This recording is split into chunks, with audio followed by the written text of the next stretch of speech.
Welcome back to another edition of the Night Report podcast. I'm your host, Mike Broadbent. Joining me once again is my co-host, Richie Schneiderite. Richie, we have a lot of stuff to talk about. We have a scrimmage from Saturday. We're going to wrap up with a scrimmage report. Rivals is dropping new football rankings tomorrow. We got some new offers in the basketball front. We previously mentioned Dylan Grant getting an offer, but go a little deeper on him. Rutgers getting an official visit from another top 10 player, this time the 2025 class we'll discuss, and then we'll give some updates on the Rutgers international trip. First and foremost, let's talk about the scrimmage, what you're hearing, and let's just talk about kind of, because I know we have to be very limited about what we can say. So let's kind of like break down what Greg said afterwards, and we can see if that's kind of in line with what you've been seeing in practice and at the scrimmage. Yeah. Go on. Yeah. So just kind of high level stuff. Is Greg's sentiments in that press conference basically what you've been seeing?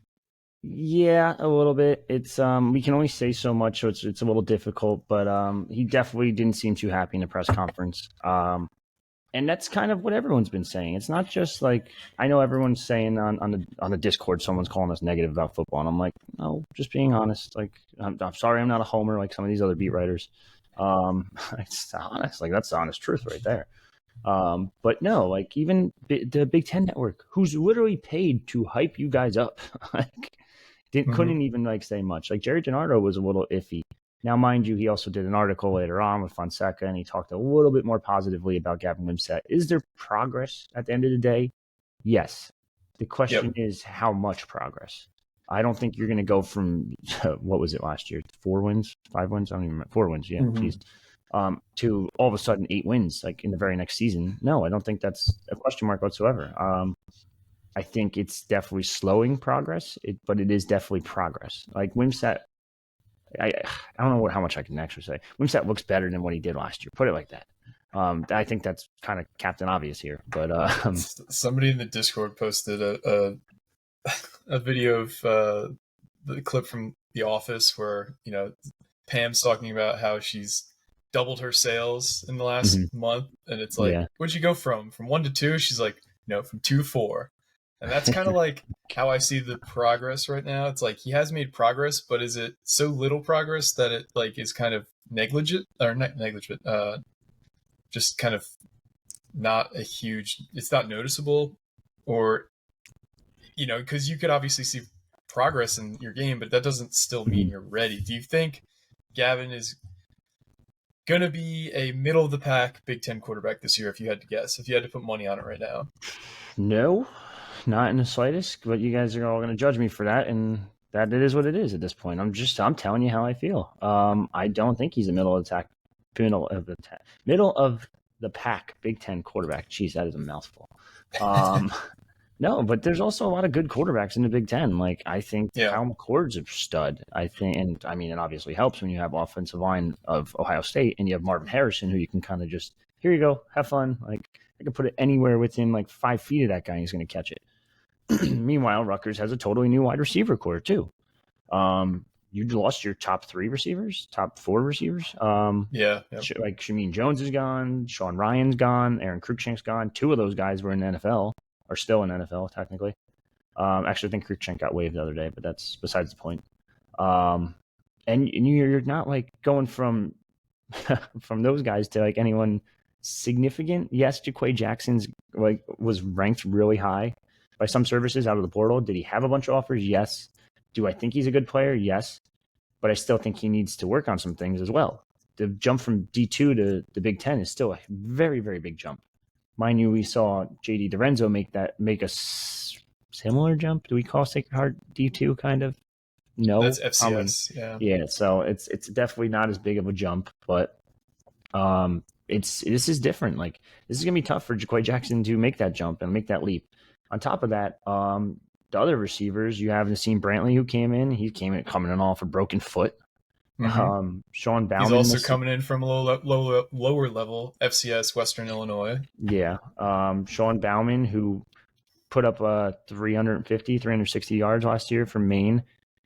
Good player, but I think he also missed a couple games last year to injury, if I recall. Yeah, I think he only played 8 games, and he had 350 yards and like 5 touchdowns or something like that. My thing is when you make leaps like that from like lower level conferences, you probably cut that percentage of or their numbers by like 40-50%, to be honest. So like Yeah. Jaquay Jackson had 1,100 yards. I don't see him getting 1,000 yards this season. Yeah. I'd be shocked. So we cut that in half. Maybe you get 400 out of him or 500 out of him. But that's a big jump. It is a big jump, man. And Yeah. I do like the coaching staff. I think they definitely know what they're doing, and there are a lot of veterans out there. Dave Brock seems like a genius, in my opinion. And in terms of recruiting too, they're playing up the whole Julio Jones thing, like with every single can kid, imagine. which is fine. That's great. These Yep. kids know who Julio is. That's phenomenal. And if Calvin Ridley has the season that a lot of beat writers are talking about this year, that's another thing he can recruit on, because it's quick to forget. Like, these kids are like 16, so like a guy who retired like 2 years ago, even they're like, oh yeah, I remember him. It's like that was 2 years ago, but 2 years ago when you're 16 and 14 versus in your 30s, it's way different, totally different. Yeah. But anyway, back to the scrimmage a little bit. You saw, I think they posted one clip, which was the Al Shadi Salam touchdown, which we've seen him do this before. Like he's posted highlights of Shadi Salam quite a bit, and then we don't ever see him during the regular season. So yeah, I wouldn't read too much into the clips and all that stuff. I think it was Evan Simon that handed it off, and we all know Evan Simon's QB2. So if you just look at the thing, I'm pretty sure you can do the math. That's probably the number 2 offense out there. There's some interesting battles along the trenches still. I think there's honestly, I can't give too much info. Very similar to the depth chart we've posted back in spring, but I do think there's only probably 2, maybe 3 solidified starters as of the moment. I think 2 others are still battling it out, and I just, again, do the math. If you're following the team at all in the slightest, you know who those guys are. Defense is fucking phenomenal. Like, I can't stop raving about them. They're going to be so good. I'm just so concerned that they're going to be on the field again for 75% of the time. If you can keep them off the field, I can see this defense not giving up many points at all, especially to middle of the pack to lower level Big Ten programs. That D-line is just insane. There's so many combinations of guys you could throw out there. You could throw Toure out there with Lewis and Fletcher and Wesley Bailey as like a third down like pass rush lineup, and just mix and match them between the middle and put Aaron Lewis on the middle if you really want to. He's getting that big. There's so many combinations you can go with, and then defensive tackle too. Like Isaiah Aiton came in and he's battling out with Maya Nahana and Troy Rainey's making some noise, and Keontae Hamilton. Like the defense is phenomenal. I can't rave about them enough. It's going to come down to that secondary unit, and if they can cover. When you put guys on an island, let's see what happens. That's when it's kind of a wake up call. We saw Max Melton have some struggles last year when he was put on an island, and if he can bounce back, I think there's no question in my mind he could be a day 2 draft pick. Safety concerns me a little bit. I do like Flip Dixon, and we'll have an article with him really soon. But he's kind of like a weird safety. He's not a traditional safety. He's more of like the Izzian type safety, where he's like almost a linebacker. He's pushing closer to that to the line of scrimmage.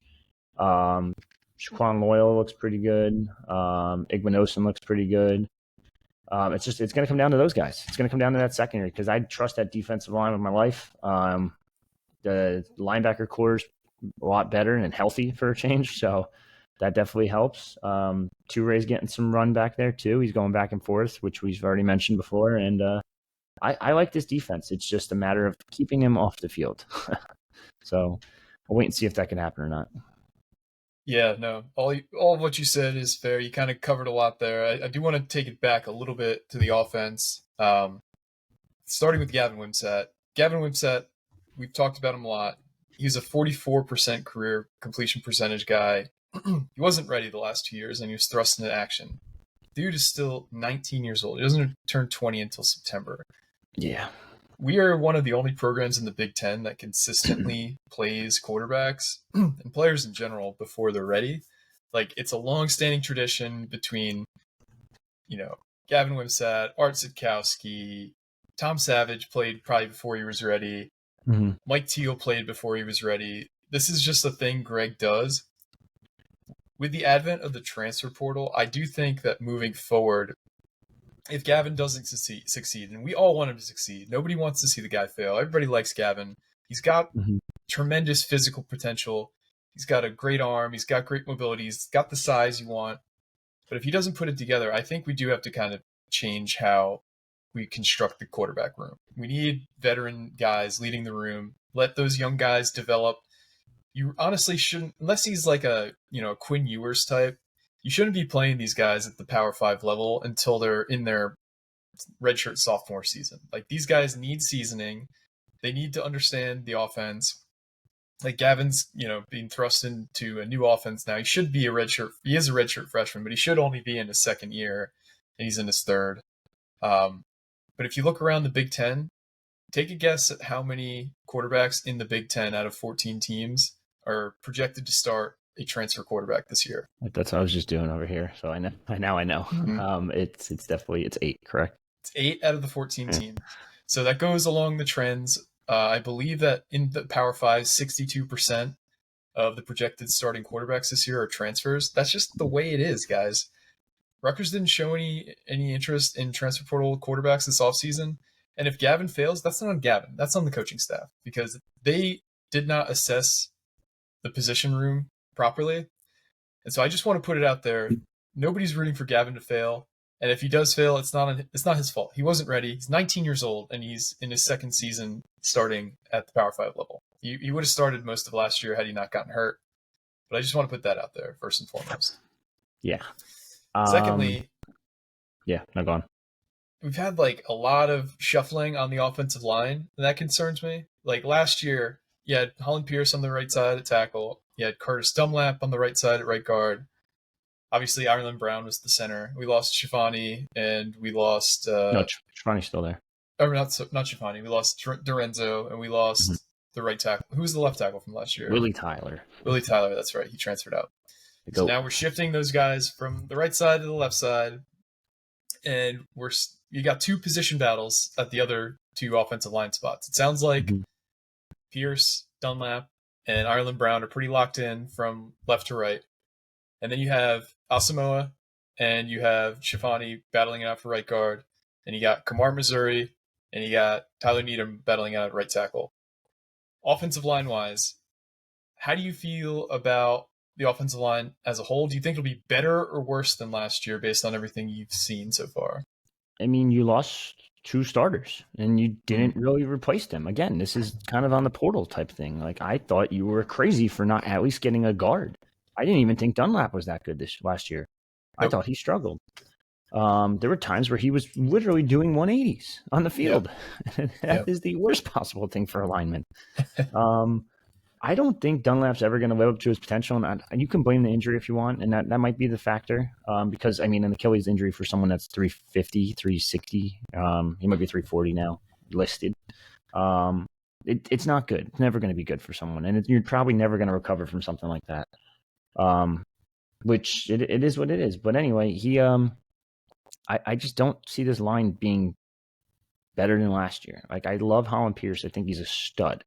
They move him over to left tackle. Big adjustment, because now you're going from their second best edge guy to probably their first best edge guy for the most part. Then you're putting Dunlap next to him because I think it's just comfortability. And they just know the calls, they know the play calls, they know the schemes, and they've played next to each other for over a year now. So it's like, all right, now we'll move him over, so it makes sense to put him next to him. Massive left side of the line. That's just blocking purposes alone. Even if you can't block, you should have enough weight and body in between people to just at least bump them off a little bit. Center, I like Ireland Brown. I think that was actually one of the better. It's actually one of the better moves for Schiano of all time. Because he came in as an interior defensive lineman from BC too, and he got shifted to offensive line. Yeah, we see Schiano do it quite a bit, whether it be in the trenches or even defensive back wide receiver. But this is probably one of the better moves I think he's ever made all time. Because Ireland Brown is a solidified starter in my opinion at center. I think he's very good. It's that right side, and I personally am not a huge fan of Chafani. I think he's a great kid. I think he's a solid, okay player maybe. And then there's Asamoah, who actually ended up taking snaps at right guard or left guard last year. Right guard, one of the guard spots last year. He played a few games. I don't think he played. I think he preserved his red shirt, right? I don't know, because didn't he start towards the end of the season, if I recall? He did, but I don't know if he played in more than 4 games. I'm going to check right now his activity report from last year. That's definitely huge if you can get that away. But okay, he started the last 3 games at left guard. It doesn't say how many games he played, but I'll check that. Gotcha. While we're talking. Yeah, so he gets starting reps last year. Now all of a sudden he's like battling it out. It's between those two, but neither of them really have Big Ten size, in my opinion. Like you preach this whole thing about how you want to rebuild the offensive line room, you want it to look like a Big Ten room, and it kind of does a little bit with some of the freshmen. Like Dominic Rivera walks in and he's like 6'8". I'm like, holy shit, where'd that kid come from? He did preserve his red shirt. He only played in 3 games, and he started all 3 of those games. Yeah. Well, mind you, he also came in projected as the next center, which was fine because I think him and Zelinskis were battling it out, and then Ilan Brown moves over, and they're like, oh, shit, this kid's pretty good there. So whatever. So I just don't think him or Asamoah or Shafani are guards at this level. I think Asamoah should probably play center, and I think there's a good chance he does next year when Brown's gone. Whatever, regardless. And then right tackle still doesn't have an answer. And I was told post spring ball they were going to go in the portal and get a tackle. They didn't get a tackle. Like, I know it costs a lot. NIL's is a pain in the ass. It's not fun, especially when like average G5 linemen are getting like $600K. Like, yeah. But you have to kind of funnel some kind of money towards a tackle, right? At least. You'd hope. Instead, you have Tyler Needham and Missouri battling it out. And Missouri, and also a converted defensive lineman. Tyler Needham is what he is. If you're any type of defense, I'm scheming against that right side of the line every day of the week. And I don't think that's a secret because the left side has, 40-something games total combined? So as in starts. The right side does not have any starts. And it's like, well, Chafani did start a couple games last year, but I think it's obvious. And without an offensive line, that's when the whole thing falls apart. Because if you can't protect, then Gavin can't get time to throw. If Gavin can't get time to throw, you can't get the ball to the receiver, yada yada yada, and etc. So I just think the season's going to be interesting to say the least, and that's where it's up to Kirk Shiraka to earn his paycheck and earn that 1.5, 1.4, or whatever the hell it is. Yeah, 1.4. You previously mentioned an all-time great pull in Ireland Brown. I think another all-time great pull is Holland Pierce because he wasn't even on like the planet of coming into Rutgers ready to play. I mean, he came in at 450 pounds, somewhere around there. Yeah, dude, that's insane. So he lost in 1 year. He lost over 100 pounds. Totally reshaped his body. He walked on. He was I think he went to Trenton Central, right? I think did he spend a year at prep, or he spent a year to Fork Union Military Academy? Yeah, so he spent a year at prep. Whoever found that kid and saw what they saw, it's not easy to see what a player can be when he's 450 pounds and he's 6'8". Like, you can see the size, but like, it's really tough to envision an impact player when they're that big and when they're that young. And credit to the staff, they've totally and credit to Holland Pierce too, because you got to be driven as hell to transform your body like that. So I think that's going to be one of his biggest success stories too for Schiano, is transforming him into a legitimate Big Ten tackle. Yeah, one of the better ones too. Yeah. So. Another thing that Schiano mentioned in his presser was that the pass catchers dropped a lot of really easy passes, and he seemed pretty just kind of deflated talking about the pass catchers. And I know they lost a lot of guys from last year. They brought in a lot of transfers. Would you say that his summary that they've been inconsistent with their hands has been a problem all camp? He said it press conference day 1. Yep. He said it press conference week 3. I think the consensus would be yes. It's something that's an issue. And that's literally your job as a receiver, is to catch the ball. Mind you, I know you have to run routes, you have to be smart about it, and you have to get open, you have to break off the defenders. But yeah, the wide receivers need to do better. There's no question about it. I think Dave Brock, like I said before, is a great coach, phenomenal coach. Does he yell a lot? Yes, but that's old school football coaches. Yeah. Concerned for his health a little bit, because he yells a lot. But yeah, no, I think he's a really smart coach. I think it it's tough because like these are transfers too, and they're in their final year. Like at this point, you should know how to catch. It's different when you get like an incoming freshman, and it's like, all right, you're catching it like with your body, like here, use your hands a little more, use this, use that. Yep. For a senior or a fifth year guy, it's like, all right, I don't know what to fucking tell you. Like, yeah, that's a habit that you should have broken a long time ago, and if you can't break it at this point, I don't think anybody can. No. So, I mean, I do think the wide receiver core is going to be interesting, and it's playing a big factor too. There's so many question marks about this offense, and that's why everything's concerning about the team, because I hate to say it, offense wins games in 2023. Yeah. There's no such thing as defense wins games anymore. Like, maybe if you're Iowa and you're playing Rutgers and it's 14-13 or whatever it was, 17-14. But for the most part, offense wins games. People want to see big productions. It's not even who can hold the other team anymore. It's who can outscore the other team. And that's like every sport too. That's just like basketball's now that kind of going that way. And mind you, like it works for Pikel, and you can't distract me with the dog when I'm in the middle of talk. Sorry, I got a whole thing, the whole spiel going on. Sorry. It's fine. But yeah, no. See, now I lost my train of thought. I'm done. Talking about Belichick, talking about offense. Yeah, it's just an offensive game nowadays. You have to change it, and I just don't know if that's going to be this is going to be the year for Rutgers. I think it's going to be an interesting one.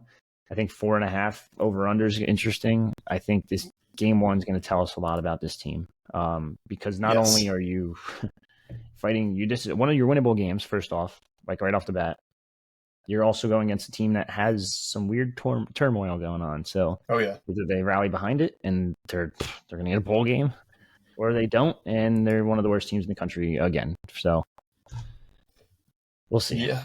No, they have Northwestern has an us against the world mentality.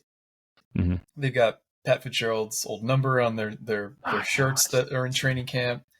This is a team that you cannot underestimate. It doesn't matter that they're going through some stuff internally. It doesn't matter they don't have, they have an interim coach. They didn't really lose anybody. The only 3 guys they lost were freshmen. This team's coming back intact. So it's crazy. This is still a Big Ten opponent. This is still a team that shocked Nebraska last year, opening day. I think Nebraska was a double-digit favorite when they were playing in Dublin. That was, the beginning of the end for Scott Frost there. So much of the season does hinge on this game, because say Rutgers does, lose opening day, your road to a bowl becomes very, very, very difficult. And you hope that doesn't deflate the team, but that can happen. Like so many teams, so many projected to be good teams have opening day losses, and it derails their entire season. Like look how many of those, opening weekend games, whether it be when they play those big openers like in Atlanta, I think it's like the Peach Bowl opening weekend or whatever they call it, where both teams come in ranked top 10, and the team that loses ends up, going 7-5 in the year. It happens all the time. So even the best teams can get derailed by early season struggles. So it's so important to win opening day against Northwestern. So we've talked about the offense. Let's talk about the defense. You've said it looks phenomenal. Do you think the defense overall is looking better than last year, or a little bit like about the same, a little bit worse? Where are you at with how the defense looks? Definitely better. Definitely better. Yeah, I think the defensive line is going to be phenomenal. I know Schiano said it last year. He said it again. We're like 10 deep. His quote was, "We are 10 deep at defensive line," and that's a full blown fact. Yeah. Now you're returning your top pass rusher from 2020 and 2021 in Mohamed Toure, and it's like, all right, well, that is so easy to overlook as a fan when a guy's not around for a year, and from what we've heard, he's fully healthy. Getting him back is huge. Yeah, it's huge to get him back, and I know he's listed linebacker. He's going to rotate everywhere. Yep. We asked him the other day, like, where are you playing? He's like, I'm a defensive player, and it's like, all right, okay, you're the Johnny Langan of defense. We get it. Mm-hmm. So yeah, he's going to rotate around a lot. There's going to be so many. This pass rush is just going to be insane, in my opinion. Weston Bailey looks ripped. He added a lot of muscle. Aaron Lewis was already a freak. He just needed to turn those quarterback hurries into actual sacks, which I think he will do this year. Interior, a little bit of a concern for me. Now, mind you, you're replacing Maije, and that's fine. Weird story about him real quick before I forget. He apparently got invited to Seattle Seahawks camp and didn't show up. So Really? A rookie mini camp and just didn't show up. I don't know where he's at now, but that was interesting. Not a good look. Yeah, no, definitely not a good look for the making the NFL. So I don't see that one happening. But whatever. You got Keontae Hamilton, who's finally focused solely on football now. That helps. He's up to 295. I don't think he's going to be the stud everyone thought he was going to be, but I think he's a solid defensive tackle. Troy Rainey, I like a lot. I think he's someone that we really haven't talked about in a year or so. He's played some snaps. He's rotated between O-line and D-line over the first 2 years. Now he's a full-time defensive tackle, and I think he's really coming into his own. Isaiah Aiton's massive. I still think he needs some time to figure some things out. I know everyone wants to rave about him and look at his picture and like, oh my God, this guy's ripped at 310, 320, whatever the hell he is. But I still think there's still some development that needs to be done there. Maya Hanatu is your guy. He's the leader probably of that defensive tackle room, if I had to guess. There's really good size. It's a Big Ten defensive line. That's great. Big Ten linebacker core, because you return your top two linebackers in Dion and who am I missing? Tareem. Both definitely got a little bit better, a little bit bigger. I think Dion's a little faster too, which is really good for a linebacker, especially when you're only running with two of them out there for the most part. On top of that, you also bring back Moses Walker, who's, I think, a solidified 2D player. He's stud. I don't know how else to put it. I'm so eager to see him. I know it sounds weird to say this, but like since they already brought their starters back, I'm so eager to see him as a starter next year. I think 2024, this defense could take another leap. They're not restocking, they're just reloading. Like it's not rebuilding, they're reloading. Cornerback returned just about everybody. You lost not Trey Avery, who am I thinking? Christian Braswell, who, shout out to him, looks pretty good the other day in preseason. For a pick that got called back, but it was a pick, so I don't really know. Someone said it got called back, but it didn't get called back, so whatever. Nice pick for him with the Jaguars. But you returned everyone else for the most part. And you had Eric Rogers and you had Flip Dixon back there in the secondary too.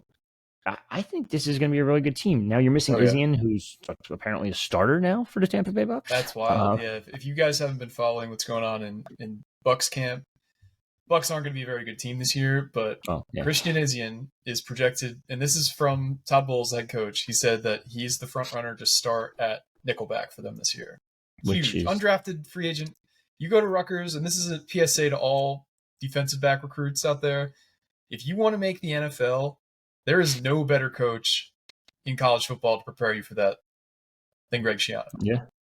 Every single one of his defensive backs that graduates gets into a camp, gets a shot, and there's how many times has a Rutgers guy been drafted either late or undrafted, and he ends up making, staying in the league 3, 4, 5, 6 years. It happens all the time.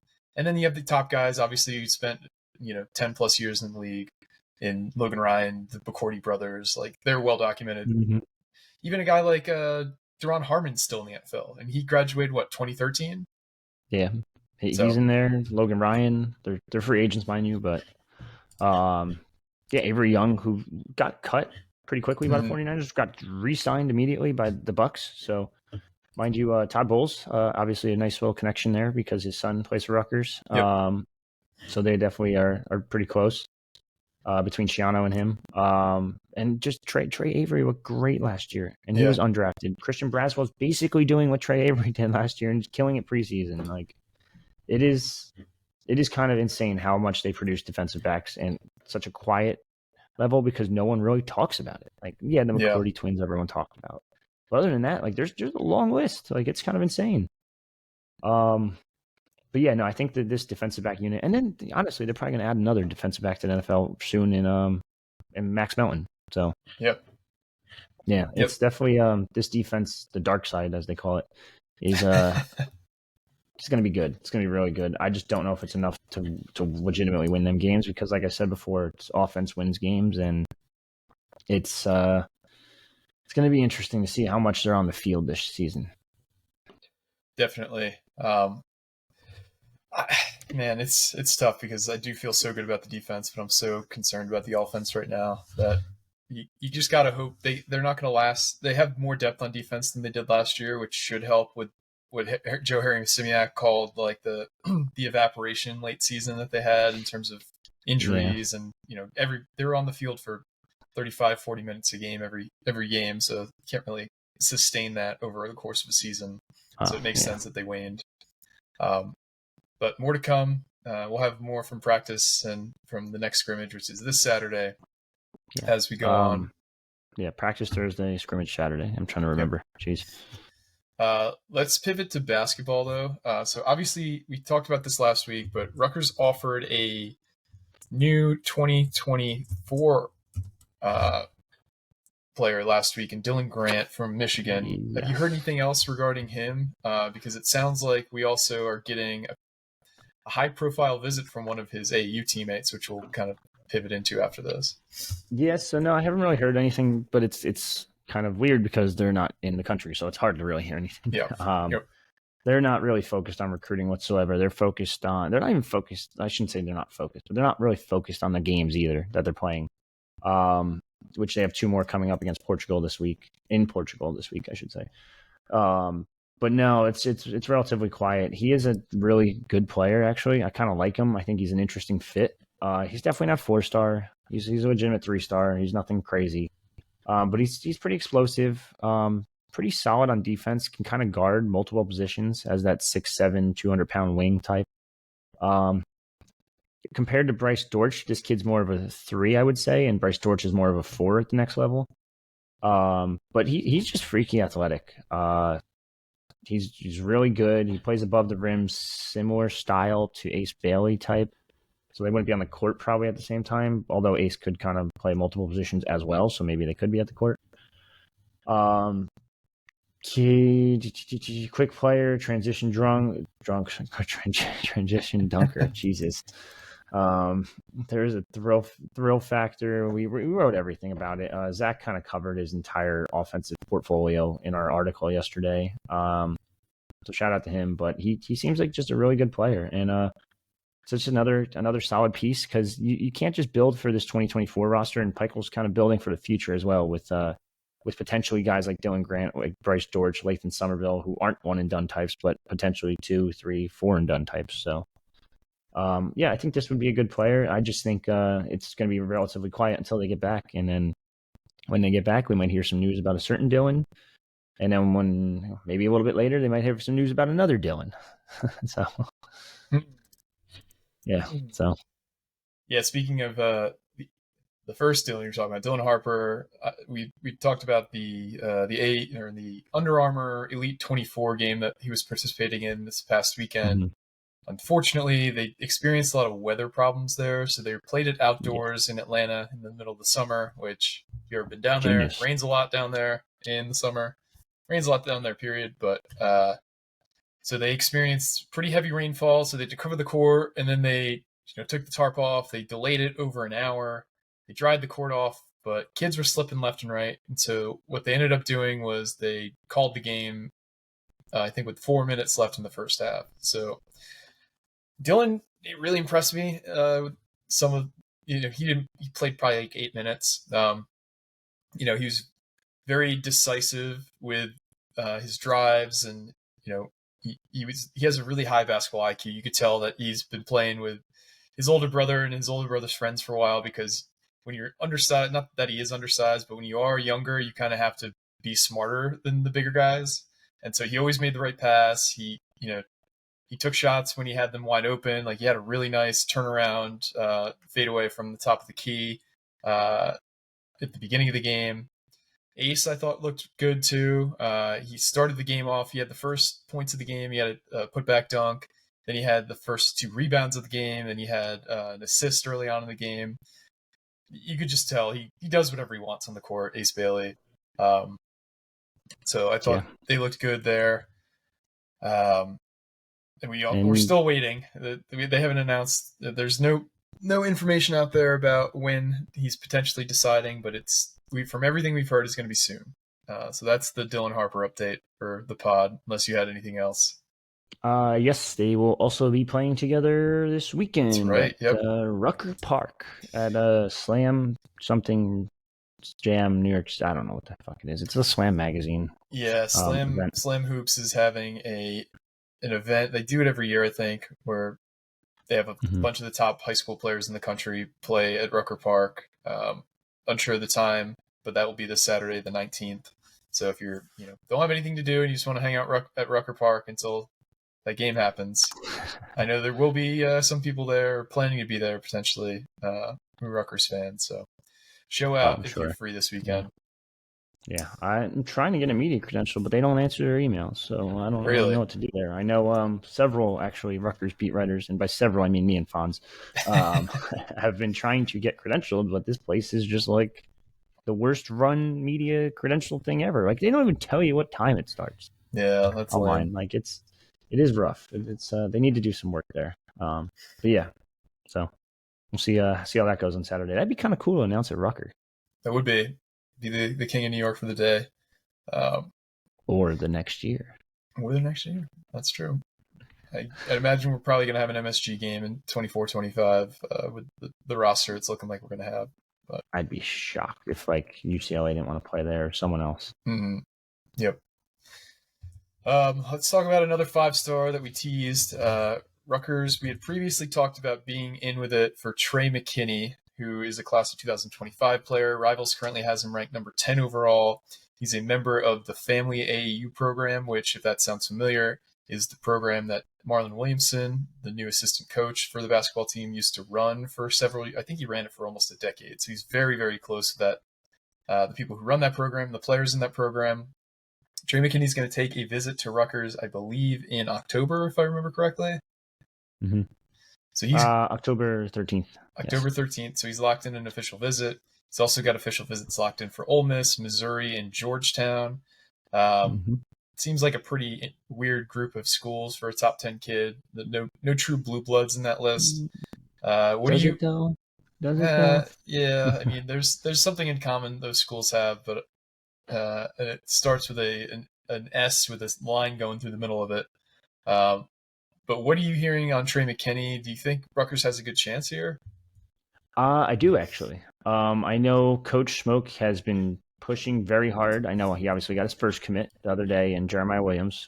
By the other day, I mean like what 2 weeks ago at this point. Yep. So he has one under his belt, but he has so many ties to that Detroit, Michigan area that he's pushing for these guys. Now, mind you, he's very close with some of the big names over in Detroit in the family program because he's near the program all the time. He used to run it. He was president of youth operations / head coach too. So he was one of the higher ups within that program. So he's seen some of these kids grow up and get it to the next level. And now he's never had that chance to. I mean, obviously at Pittsburgh, he did have that chance to kind of recruit some of the major recruits, but now he's back at the high major level, so he's kind of getting that chance again to try to recruit some of those Detroit guys to Rutgers. And the nice thing with Rutgers is that you play Michigan and Michigan State every year, so you do have connections to the state. So now I do, from what I've told, they do have a legitimate shot. He is coming to campus on the 13th, the weekend of the 13th. I forget what game is that weekend. It's one of the games. I don't know if it's actually announced technically yet. October 13th. October wasn't. No, I'm sorry. October 13th before the season. Jeez, I'm lost right now. Yep. But he's going to come check out campus. I know he wants to make a decision this fall, I was told. So that's huge for Rutgers' chances. I think if I looked at it right, I got to reread the text. So that's and everything. homecoming weekend in terms of football. That's what it is. Football. That's Michigan State. We're playing at noon for homecoming. Mm-hmm. Now, mind you, he still has one other visit, which is, well, he's going to do Mississippi on the 30th of September. He's going to Missouri the 6th. Then he's going to Rutgers the next weekend. Then Georgetown's all the way in December. I was told he wants to make a decision this fall. So do the math. I don't think December is really fall. Is it technically? Maybe kind of. The early part is, if you're talking celestially, yes, but yeah. So we'll see what happens there. But I think Rutgers has a legitimate shot here. Smoke is pushing as hard as he can to land a Michigan kid, whether it be Dylan Grant first, whether it be Trey McKenney. But I do think this connection to that family AAU program, he's going to land one eventually, and it could be McKenney to start. This is definitely going to be one to watch. Yeah, super exciting, and we were hoping that 2024 wouldn't be an anomaly, and we've been telling you guys that the guys that they're targeting in 25, we went through the whole list. Remember, it was like 5-star, 5-star, 5-star, high 4-star, high 4-star. Like everybody that they seemingly had offered so far was in the top 75 in the class of 2025. So they are aiming high with their targets, and they should, because this staff has shown the ability to reel those kids in.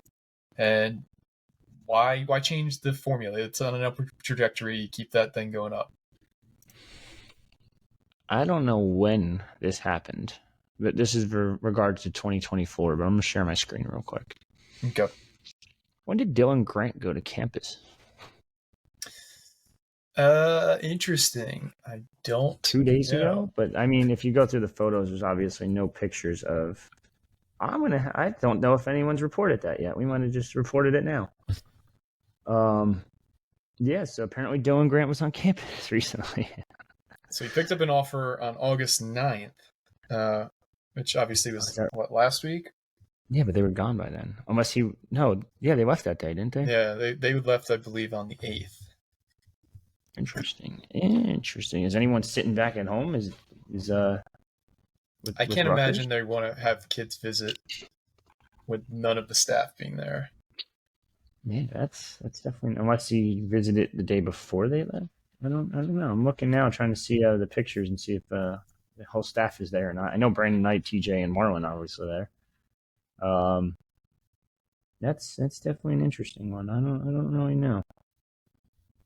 I'm gonna have to do some digging there before I can report anything more, because that would be irresponsible of me to report anything else. It would be. That was bad. I shouldn't have done that. People who get it. We covered a lot here. Is there anything that we missed on, or anything else you wanted to talk about before we head out? No, we talked about. I said the Izzian thing. I wanted to bring that up. I thought that was very important. Football season's around the corner. I talked to a guy that runs the Rutgers Club of New York City. We're working on some collabs and some stuff going on. So if you guys are in the New York City area, definitely recommend checking out. I believe it's at Stout, where they're going to have watch parties every single Saturday, whether it be home game or away game. Mostly for away games, obviously, but working on potentially doing something with a watch party in New Brunswick too. Which stay tuned. Interesting. Yeah, gotta switch it up a little bit, Absolutely. Okay, guys. I know Sunday also is the Fan Day. Is that the correct name of it? Yeah, it's Fan Appreciation Day. It's not a practice before everyone gets hyped. You don't get to watch practice. You get to go hang out with the football team and tailgate before the women's soccer game. Okay, so opening day for women's soccer is this Sunday. We previously said that they played BYU in a scrimmage, I believe. I don't know who won that game. It's kind of weird that they would get them to come this far just for a scrimmage. Yeah, Mormons will do whatever they want. Yeah. That's a hell of a drive. Not drive, but flight just for a scrimmage. Yeah. Yep. That's kind of crazy. Maybe they were already out on the East Coast and they wanted to make the trip worth it. Maybe they're looking into maybe they were at the future Big 12 opponent, UConn. Maybe. Well, who knows if that's actually going to happen anymore? But no, I was just kidding. Yeah. I actually don't see anything about them at all. Did they post a score anywhere? Am I crazy? Like I'm looking everywhere. I'm on their page. Oh, free ice cream at their home opener though to Thursday. Hear me out. That's kind of worth it. Yeah, they never posted the final score. On the Twitter, no, nothing. I can't find it. All right, whatever. We'll assume they won, I guess. But yeah, home opener Thursday, I believe it is. So There's Holy Cross, and then Sunday, who I forget who they're playing Sunday. playing Hofstra on Sunday. Hofstra on Sunday. Okay, so yeah, big season opener coming up soon. So stay tuned for that. And football is right around the corner. We're 2 weeks away, 3 weeks away. It's coming fast. The scrimmage Saturday. That's gonna be their final scrimmage before the season. Then another week of practice, and then another week of practice. But then that week is game week, and we get Schiano on a presser on Monday probably, and then we'll have Schiano on Saturday, and that's pretty much it. This is it. We're entrenched. This is football season. Get those over under bets in on over under win totals. If you're not in the state of New Jersey, you can bet on Rutgers. If you are in the state of New Jersey, take the drive to Staten Island or like Pennsylvania real quick. And that's it. That's all I got. All right, guys. Well, thanks once again for listening, and to everyone who's rated and reviewed us. You're the best. You're Keep it up. Yeah, you are definitely the better fans than the ones who have not rated or reviewed us. But there's still a chance for you guys who haven't to join the other group. If you haven't already, please rate and review us on your favorite podcasting platform. Subscribe to us on YouTube. It really helps the show grow.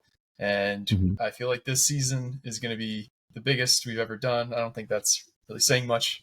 It's the third season we'll be doing the podcast. But I'm really excited for football, really excited for basketball, really excited for sports to be coming back. But for me and Richie, this has been another edition of the Night Report podcast. Signing off.